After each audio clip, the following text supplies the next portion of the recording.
નમસ્કાર વિદ્યાર્થી મિત્રો, સરસ્વતી ગ્રુપ સંચાલિત ઈ લર્નિંગ સિસ્ટમમાં આપ સૌ વિદ્યાર્થીઓનું હાર્દિક સ્વાગત છે। ધોરણ 11 નામાના મૂળ તત્વો, આપણા વિષય કોડ છે 154। ત્યારે આપણે અભ્યાસ કરી રહ્યા છીએ ચેપ્ટર નંબર 9 ખાતા વહી અને ખતવણી। લાસ્ટ લેક્ચરમાં મિત્રો છે આપણે સ્વાધ્યાયનો દાખલા નંબર છે 8મો કમ્પ્લીટ કર્યો હતો, બરોબર છે। સ્વાધ્યાયનો દાખલા નંબર 8મો કમ્પ્લીટ કર્યો હતો। હવે 9, 10, 11, 12 અને 13 આપણે કરવાના નથી।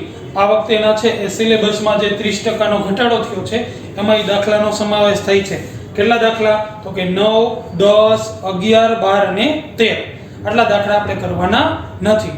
અને ઉદાહરણ આપણે 5મું લાસ્ટ કરેલું હતું, એટલે કે 6, 7, 8 અને 9 નથી કરવાના, બરાબર છે। આ દાખલા છે આપણે કરવાના નથી। હવે 10મું એક ઉદાહરણ છે એ બાકી રહેશે। અને સ્વાધ્યાયના દાખલા છે આપણે 14, 15 અને 16, પણ એમાં છે રીત થોડીક અપગ્રેડ થાય છે। અત્યાર સુધી આપણે છે એ આમનોમ કે પેટાનોમનો દાખલો કરતા હતા, ખાતા ડ્રો કરતા હતા અને ખતવણી કરતા હતા, બરાબર। હવે પછીના દાખલામાં તો કે ઈ પ્રોસેસ તો કરવાની, એક પ્રોસેસ વધશે, એક પ્રક્રિયા વધશે। આમનોમ કે પેટાનોમનો દાખલો કરશું, ખાતા ડ્રો કરશું, એમાં ખતવણી કરશું, પછી એના સરવાળા કરવાના રહેશે, બરોબર। સરવાળો કરી અને જેમ આપણે રોકડ મેળમાં છે જે બાજુનો વધારે હોય એ બાજુનો પહેલા કરતા હતા, એને વિરુદ્ધ બાજુ દર્શાવતા હતા અને તફાવતની રકમ બાકી આગળ લઈ ગયા મેળવતા હતા, એ આપણે હવે મેળવવાની રહેશે, એટલે કે બાકી શોધવાની રહેશે, બરોબર। તો આ પ્રમાણે છે એ આપણે એની થિયરી પહેલા સમજવી પડશે। તો તમે જ્યાં છે સ્વાધ્યાયનો જે દાખલા નંબર 8મો કરેલો છે, ઉદાહરણ જે કરેલું છે, છેલ્લે જે કરેલું હોય ત્યાંથી તમારે ક્વેશ્ચન સ્વરૂપે લખવાનો રહેશે કે ખાતાવહીનું વર્ગીકરણ કે વિભાગીકરણ એટલે શું, ક્વેશ્ચન કરીને લખવાનો રહેશે। ખાતાવહીનું વર્ગીકરણ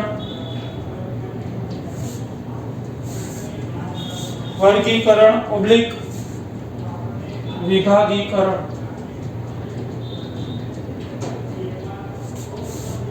સમજાવો, બરાબર। આ પ્રમાણે છે એ તમારે જ્યાં તમારો લાસ્ટ છે એ દાખલો પૂરો થયો છે ત્યાંથી આ પ્રમાણે છે તમારે ક્વેશ્ચન લખવાનો રહેશે અને એની સમજૂતી છે તમને સ્લાઇડમાં આપી દીધેલી છે, એમાંથી જોઈને લખવાની રહેશે। હવે સમજીએ ખાતાવહીનું વર્ગીકરણ કે વિભાગીકરણ એટલે શું। જો જોઈએ ખાતાવહી તૈયાર કરવામાં આવતા, ખાતાવહીમાં જે તૈયાર કરવામાં આવતા ખાતાઓની સંખ્યાનો આધાર શું છે, તો કે ધંધામાં થયેલા આર્થિક વ્યવહાર, ધંધામાં થયેલા આર્થિક વ્યવહારો ઉપર આધાર છે કે ખાતાઓની સંખ્યા કેટલી થશે। જો ધંધામાં આર્થિક વ્યવહારોનું પ્રમાણ વધુ હોય તો આમનોમ કે પેટાનોમની વધુ થાય અને ખાતાવહીમાં ખાતાઓની સંખ્યા પણ વધુ થાય। જો ઓછા વ્યવહારો છે તો ખાતાઓની સંખ્યા ઓછી થાય। જો ધંધામાં આર્થિક વ્યવહારોનું પ્રમાણ વધારે હોય તો ખાતાઓની સંખ્યા વધે છે, અને જો ખાતાઓની સંખ્યા વધે તો ખાતાવહીનો ચોપડો કેવો બને, તો કે મોટો બને, બરોબર। જો ખાતાવહીનો ચોપડો એક જ હોય તો ખતવણીનું કાર્ય છે એકથી વધુ વ્યક્તિઓ વચ્ચે વહેંચી શકાતું નથી।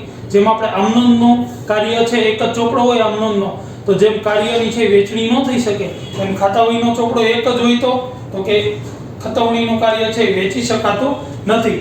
તો બધા જ ખાતાને છે જુદા જુદા વિભાગોમાં છે વર્ગીકૃત કરી એક કરતા વધુ ચોપડાઓ રાખવામાં આવે છે, બરાબર। બધા જ ખાતાઓને જુદા જુદા વિભાગોમાં વર્ગીકૃત કરી અને એક કરતા વધુ ચોપડાઓ તૈયાર કરવામાં આવે છે, તેને કહેવાય ખાતાવહીનું વર્ગીકરણ।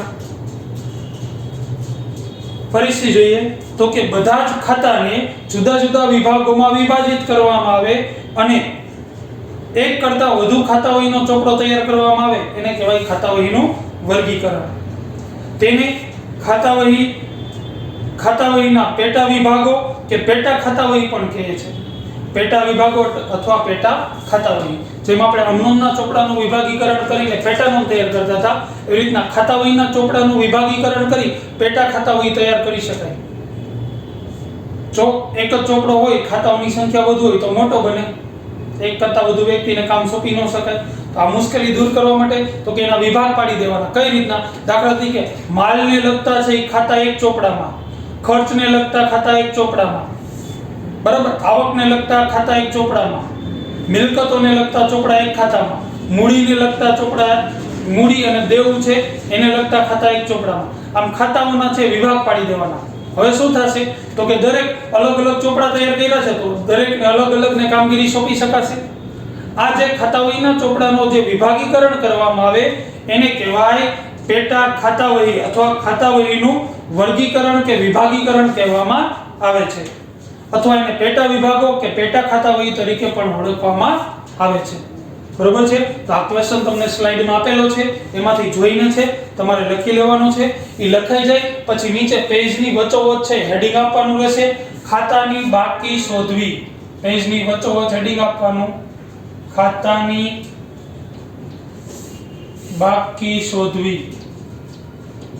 હવે ખાતાની બાકી શોધવી એટલે શું? ખાતાની બાકી તો આપણે જે પ્રમાણે છે એ રોકડ મેળમાં કરતા હતા, ખાતાની બાકી શોધતા હતા, બાકી આગળ લઈ ગયા. પહેલા જે બાજુનો સરવાળો છે એ વધુ હોય એ સરવાળો કરતા હતા, ઈ સરવાળો વિરુદ્ધ બાજુ મૂકતા હતા, પછી ઈ સરવાળામાંથી વિરુદ્ધ બાજુની જેટલી રકમ હતી બાદ કરતા હતા, તફાવતની રકમ મેળવતા હતા. આને કહેવાય બાકી શોધવી. તો હિસાબો લખવાની પ્રક્રિયા છે એ સમગ્ર વર્ષ દરમિયાન છે ચાલતી સતત પ્રક્રિયા છે.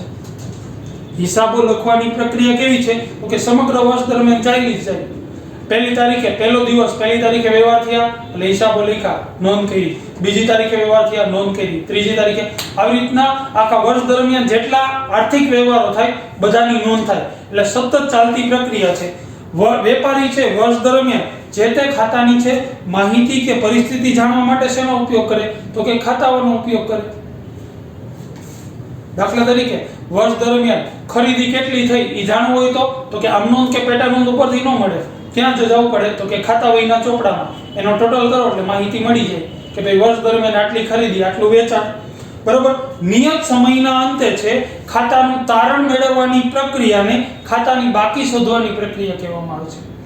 નિયત સમયના અંતે, એક વર્ષના અંતે અથવા તમારે અધવચ્ચે ક્યારે જાણવું છે તો ત્યારે તમે છે એ ખાતાનું જે તે નિયત સમયના અંતે ખાતાનું તારણ મેળવવાની પ્રક્રિયા છે એને કહેવાય ખાતાની બાકી શોધવાની પ્રક્રિયા. એટલે કે દાખલા તરીકે તમારે છે 5 મહિને જાણવું છે ખરીદી કેટલી થઈ, તો તમે ખરીદ ખાતું છે એનો સરવાળો કરી નાખો તો એ જે બાકી મળે છે એને કહેવાય ખાતાની બાકી શોધવાની પ્રક્રિયા. એ જે સરવાળો મળે છે તો એના ઉપરથી એની વ્યાખ્યા આવે કે નિયત સમયના અંતે તારણ મેળવવાની પ્રક્રિયાને ખાતાની બાકી શોધવાની પ્રક્રિયા કહેવામાં આવે છે.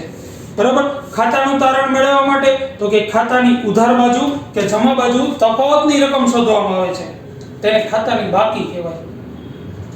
બરાબર. જે બાજુનો સરવાળો હોય વધુ હોય એ પહેલા કરાય, એને વિરુદ્ધ બાજુ દર્શાવાય, વિરુદ્ધ બાજુની રકમ એમાંથી બાદ કરો, આ જે તફાવત મળે એને ખાતાની બાકી મળી એમ કહેવામાં આવે છે. કોઈ પણ ખાતાની બાકી મેળવતા 3 પરિસ્થિતિઓ સામે આવે. એમાંની પરિસ્થિતિ નંબર 1 ઉધાર બાકી. ઉધાર બાકી. પરિસ્થિતિ નંબર 2 જમા બાકી. અને પરિસ્થિતિ નંબર 3 સરભર ખાતું. બરાબર. સરભર ખાતું. કોઈ પણ ખાતાની તમે બાકી મેળવો તો આ 3 પરિસ્થિતિ તમારી સામે આવે, ઉધાર બાકી, જમા બાકી અને સરભર ખાતું. તો ઉધાર બાકી એટલે શું તો જોઈએ. ઉધાર બાકી એટલે શું તો કે કોઈ પણ ખાતાનો ઉધાર બાજુનો સરવાળો વધુ મળે, કોઈ પણ ખાતાનો ઉધાર બાજુનો સરવાળો વધુ મળે, તફાવતની રકમ જમા બાજુ મળે તો એ ખાતાની ઉધાર બાકી છે તેમ કહેવાય. બરાબર. ઉધાર બાકી પરિસ્થિતિ, જે ખાતાનો ઉધાર બાજુનો સરવાળો વધુ મળે અને તફાવતની રકમ જમા બાજુ મળે તો એને વિરુદ્ધ અસર કહેવાય. જે બાજુ તફાવત મળે એને વિરુદ્ધ બાકી કહેવાય. જમા બાજુ તફાવત મળ્યો તો એને ઉધાર બાકી કહેવામાં આવે છે. ત્યાર પછી જમા બાકી એટલે શું તો કે જે ખાતાનો જમા બાજુનો સરવાળો વધુ મળે, તફાવતની રકમ ઉધાર બાજુ મળે તો એને જમા બાકી છે તેમ કહેવાય. અને સરભર ખાતું એટલે શું તો કે જે ખાતાનો બંને બાજુનો સરવાળો સરખો મળે એ ખાતું સરભર થયું તેમ કહેવામાં આવે છે. આ ત્રણેય 1 માર્કમાં પૂછાઈ શકે એવો પ્રશ્ન. જમા બાકી, ઉધાર બાકી એટલે શું તો કે જે ખાતામાં છે તફાવતની રકમ જમા બાજુ મળે એને ઉધાર બાકી કહેવાય. જમા બાકી એટલે શું તો કે જે તો જમા બાકી એટલે શું? તો કે જે ખાતાનો તફાવતનો રકમ ઉધાર બાજુ મળે એને જમા બાકી કહેવાય. ઉધાર બાકી એટલે તો કે જમા બાજુ તફાવત મળે તો ઉધાર બાકી કહેવાય. સરભર ખાતું તો કે જે ખાતાનો બંને બાજુનો સરવાળો સરખો થાય એને ખાતું સરભર થયું તેમ કહેવામાં આવે છે. ક્લિયર? તો હવે પછી છે આપણે જેટલા દાખલા કરશું એમાં ખાતાઓ તૈયાર કરશું, ખતવણી કરશું, પછી ટોટલ કરીને બાકીઓ પણ મેળવવાની થશે. બરાબર છે? તો આવો જ દાખલો છે આપણે કરીએ. સ્વાધ્યાયનો દાખલા નંબર 14મો. બરાબર? તો અહીંયા છે આપણે હેડિંગ આપી દઈ, જે તમારી થિયરી લખાઈ જાય. અહીંયા સ્લાઇડમાં જે થિયરી આપેલી છે એ લખાઈ જાય, પછી નીચે હેડિંગ આપવાનું રહેશે. સ્વાધ્યાયનો દાખલા નંબર 14મો, જે તમારી ચોપડીના પેજ નંબર 247 પર આપેલો છે. બરાબર? આ પ્રમાણે છે હેડિંગ આપી અને આપણા નિયમો મુજબ સૂચના લખી લેવાની રહેશે. વ્યવહારો નથી લખવાના, ખાલી સૂચના વાંચું છું કે નીચે આપેલા વ્યવહારોના આધારે ધર્મેન્દ્રના ચોપડામાં આમ નોંધ લખી. ધર્મેન્દ્રના ચોપડામાં તો અહીંયા આપણે હેડિંગ આપી દઈ કે શ્રી ધર્મેન્દ્રના ચોપડે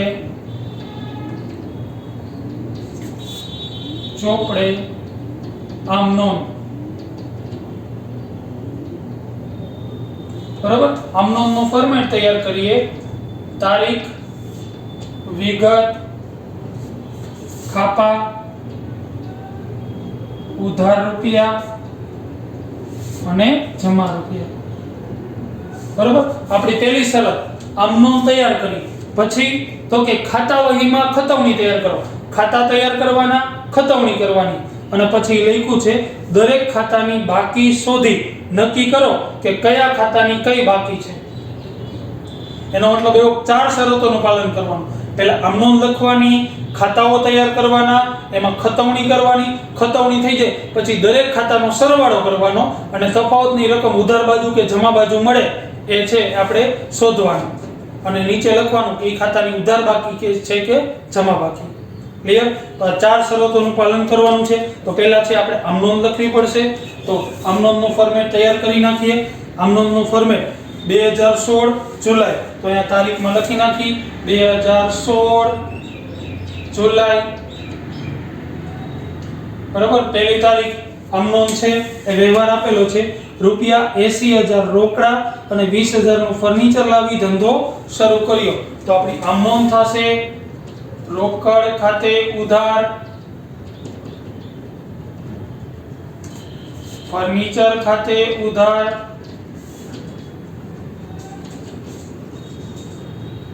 તે મૂડી ખાતે. બાબત જે તમારે જાતે લખવાની રહેશે. બાબત જ્યાંની થશે રોકડ અને ફર્નિચર લાવી ધંધો શરૂ કર્યો તેના 80,000 અને 20,000. તો રોકડ આવશે 80,000, ફર્નિચર આવશે 20,000 અને કુલ મૂડી થશે 1 લાખ. બરાબર? ત્યાર પછીનો વ્યવહાર નંબર 2, બેંકમાં રૂપિયા 30,000 ભરી ખાતું ખોલાવ્યું. ખાતું ખોલાવ્યું તો આપણી આમ નોંધ થશે તારીખ 2. બેંકમાં ભર્યા એટલે બેંક શિલા કોઈ દી. તો બેંકના નિયમ મુજબ બેંક ખાતે ઉધાર, તે રોકડ ખાતે. બાબત જે બેંકમાં રોકડ ભરી તેના કેટલા ભર્યા? તો કે 30,000 રૂપિયા. તો અહીંયા લખશું આપણે 30,000 અને જમા બાજુ 30,000. ત્યાર પછીનો વ્યવહાર જોઈ. વ્યવહાર નંબર 3, મહેન્દ્ર પાસેથી રૂપિયા 1200 નો માલ 6% વેપારી વટાવે ખરીદો અને તે પેટે 4,000 રોકડા ચૂકવ્યા. બરાબર? કેટલાનો માલ ખરીદો? તો કે 12,000 નો અને 6%. તો પહેલા આપણે આમ નોંધ લખી નાખી અને રોકડા કેટલા ચૂકવા છે? તો કે 4,000. પહેલા તો માલ ખરીદવો છે તો આપણે આમ નોંધ એની લખી નાખી તારીખ 3. અહીં લખશું પહેલા માલ ખરીદો છે એટલે ખરીદ ખાતે ઉધાર. એમાંથી અમુક રકમ રોકડી ચૂકવી છે તો તે રોકડ ખાતે. અને બાકી રહેશે એ કેને ચૂકવવાના? તો કે મહેન્દ્રને. તો અહીં લખશું તે મહેન્દ્ર ખાતે. બાબત જે માલ ખરીદી અડધી રકમ રોકડમાં ચૂકવી તેના. હવે રકમ કેટલી આવશે તો કે પેલા મેળવીએ. જો 12000 નો માલ, એમાંથી માઈનસ 6% વેપારી વટાવ છે, એટલે કુલ થશે 11280. તો ખરીદીની ચોખ્ખી રકમ થશે, અહીંયા રકમમાં લખશું 11280. બરાબર. એમાંથી એવું કીધું છે 4000 રોકડા ચૂકવા, તો રોકડના ખાનામાં આવશે 4000. બરાબર. 11280 માંથી આપણે 4000 તો રોકડા ચૂકવી દીધા, તો હવે બાકી કેટલા રહેશે તો કે બાકી રહેશે 7280 રૂપિયા. તો એ ભવિષ્યમાં આપણે ચૂકવવાના રહેશે 7280. ત્યાર પછીનો વ્યવહાર છે પાંચમો વ્યવહાર. નરેન્દ્રને 7500 નો માલ 10% વેપારી વટાવે વેચ્યો. નરેન્દ્રએ 2000 રોકડા 2000 ચૂકવ્યા. બરાબર. માલ વેચ્યો છે, વેચાણની જમા બાકી થાય, રોકડા ચૂકવા છે, ધંધામાં રોકડ આવે છે. તો આપણે પેલા અહીં આમ નોંધ લખી નાખી. તારીખ આવશે 5, અહીં લખશો રોકડ ખાતે ઉધાર. બરાબર. અડધી રકમ રોકડ મળે છે, બાકીની જે બાકી રહેશે એટલો આપણો નરેન્દ્ર દેવાદાર બનશે. દેવાદારની બાકી ઉધાર હોય તો અહીં લખશો નરેન્દ્ર ખાતે ઉધાર. અને માલ વેચ્યો છે તો તે વેચાણ ખાતે. બાબત જે માલ વેચ્યો અને અડધી રકમ રોકડમાં મળી તેના. હવે જોવો દે પહેલા તો છે એ કેટલો માલ વેચ્યો છે તો 7500 નો માલ 10% વેપારી વટાવ, તો કે 7500 માઈનસ એટલે 10% એટલે 750, બાદ કરીએ 10% એટલે ચોખ્ખી રકમ આવશે 6750. તો માલ આપણે વેચ્યો છે 6750 નો, એમાંથી રોકડ કેટલી મળી છે તો કે 2000. ભવિષ્યમાં કેટલા લેવાના રહેશે તો કે આમાંથી 2000 બાદ કરી નાખી એટલે 4750 ભવિષ્યમાં મળશે કે 4750. એ આપણો દેવાદાર બન્યો.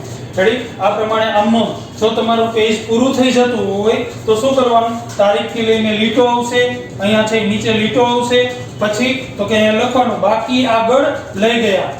બરાબર. અહીંયા સરવાળો કરી નાખવાનો, પછી નવું પેજ આવે ત્યાં રીતના કરી લીટી કરવાની, વિગતમાં લખવાનું બાકી આગળ લાવ્યા. અહીંયા જે સરવાળો બે થયો હોય એ અહીંયા પહેલા લખી નાખવાનો. બરાબર. પછી નીચેની લીટીમાં પાછી છે કે વર્ષ અને મહિનો લખી નાખવાનો 2016 અને જુલાઈ. બરાબર. આ જ પ્રમાણે તમારા ફોર્મેટ નવા પેજે કરવાનું રહેશે. તારીખ, વિગત, ખાપા, ઉધાર રૂપિયા, જમા રૂપિયા, પછી લીટી કરી અને વિગતમાં એ લખવાનું બાકી આગળ લાવ્યા, અહીંયા બાકી આગળ લઈ ગયા. બરાબર. અને જે અહીંયા સરવાળો થયો હોય અહીંયા લખી નાખવાનો. બરાબર છે. આ નિયમ મુજબ. ત્યાર પછીનો વ્યવહાર જોઈએ. વ્યવહાર નંબર 6. દુકાનના બોર્ડ માટે 3000 અને વર્તમાન પત્રમાં જાહેરાત પેટે 4000 રોકડા ચૂકવ્યા. જો દુકાનના બોર્ડ માટે, દુકાનનો બોર્ડ એને આપણે જાહેરાત ખર્ચ કહી શકીએ. બરાબર. તો આપણે એને કહેશું જાહેરાત ખર્ચ. બરાબર. અથવા તો દુકાનનો બોર્ડ છે એને આપણે ફર્નિચર પણ કહી શકીએ. દુકાનનો બોર્ડ છે, બોર્ડ બનાવવું હોય એટલે ફર્નિચર, તો આપણે એને ફર્નિચર કહી અને જાહેરાતને જાહેરાત ખર્ચ કહી. એવું કીધું છે કે 3000 અને 4000 રોકડા ચૂકવ્યા. તો આપણી તારીખ લખશું 6. પહેલે લખશું ફર્નિચર ખાતે ઉધાર, ફર્નિચર ખાતે ઉધાર. પછી જાહેરાત ખર્ચ, તો કે જાહેરાત ખર્ચ ખાતે ઉધાર.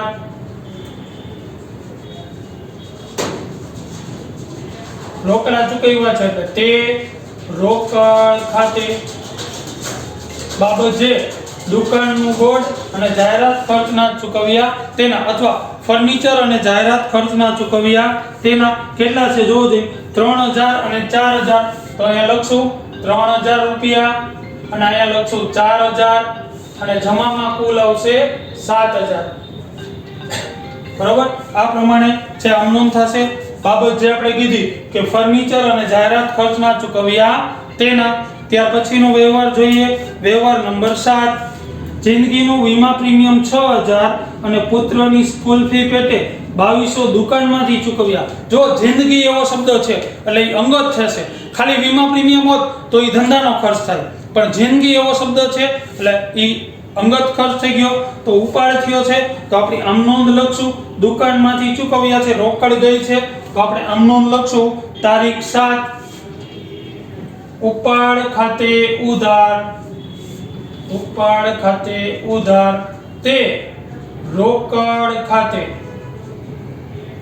બાબત જે જિંદગીનું વીમા પ્રીમિયમ અને સ્કૂલ ફી ભરી તેના.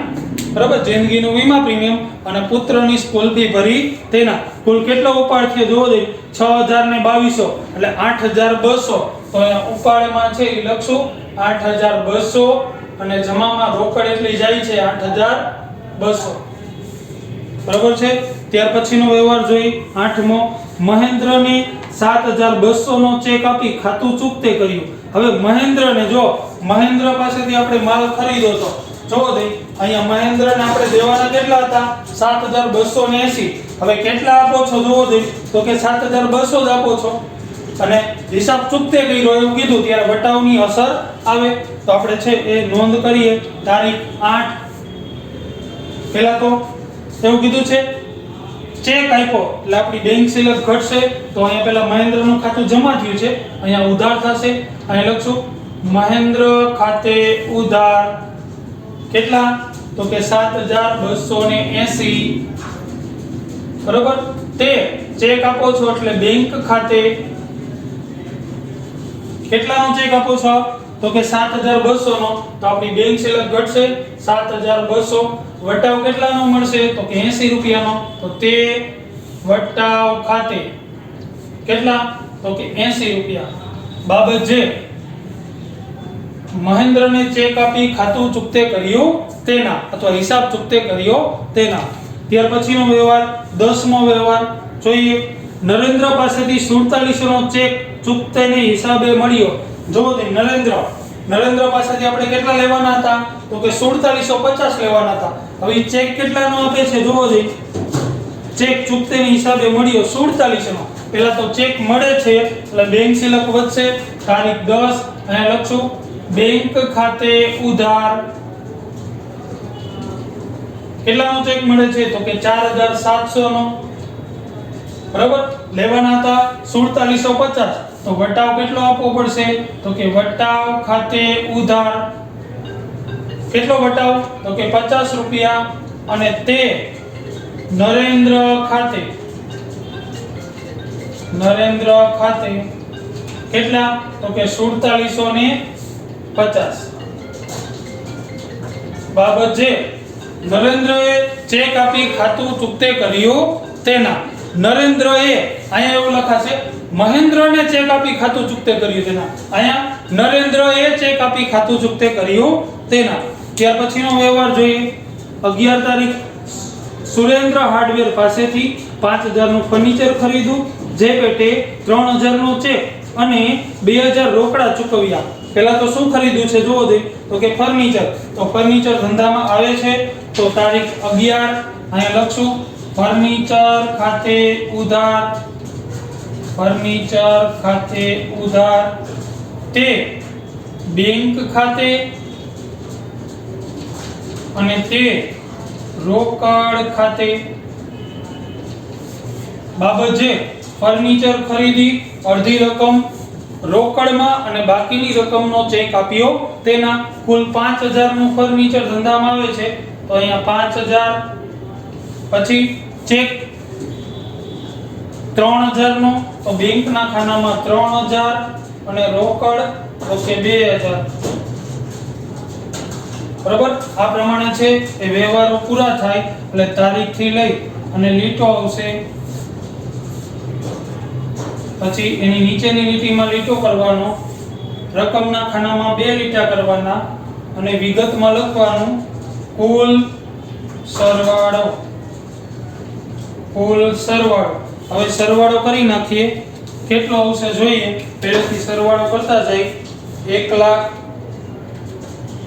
Plus 30000 plus 11280 plus 6750 plus 7000 plus 8200 plus 7280 plus 4750 plus 5000 એટલે કુલ ટોટલ મળશે 1,80,260 1,80,260 1,80,260 આ બાજુ પણ 1,80,260 બરોબર છે। તો આ પ્રમાણે છે એ આપણે આમ નોંધ લખી લેવાની રહેશે બરોબર છે। તમારે પહેલા શું કરવાનું છે તો કે આ પહેલા ક્વેશ્ચન લખવાનો, સ્લાઇડમાં તમને જે થિયરી આપેલી છે થિયરી લખવાની, પછી હેડિંગ આપવાનું, ખાતાની બાકી શોધવી, એની નીચે પોઈન્ટ વાઇઝ લખવાના, પછી ઉધાર બાકી, જમા બાકી ને સર્વર એની માહિતી લખવાની। આ લખાઈ જાય પછી સ્વાધ્યાયનો દાખલા નંબર 14 પેજ નંબર 247 એની સૂચના લખવાની, આમનોંધનું ફોર્મેટ તૈયાર કરવાનું અને આ પ્રમાણે છે બાબત જે સહિત તમારે આમનોંધ લખવાની રહેશે। બાબત જે લખવાની છે બરોબર, પેજ જો ટ્રાન્સફર થતું હોય તો આગળના પેજે બાકી આગળ લઈ ગયા, નવા પેજે બાકી આગળ લાવ્યા અને પૂરું થાય ને કુલ સરવાળો બરોબર છે। તો આ પ્રમાણે છે તમારા ચોપડામાં લખી લેવાનો રહેશે। નેક્સ્ટ લેક્ચરમાં છે આપણે આના ખાતા ડ્રો કરશું, ખતવણી કરશું અને છેલ્લે બાકી પણ શોધશું, સરવાળો કરીને તફાવતની રકમ શોધશું। ઓકે મિત્રો, તો આ તમારે લખી લેવાનું છે। નેક્સ્ટ લેક્ચરમાં જ્યારે આપણે દાખલો કરીએ ત્યારે આમનોંધ તમારી સામે રાખવાની રહેશે। ઓકે મિત્રો, થેન્ક યુ।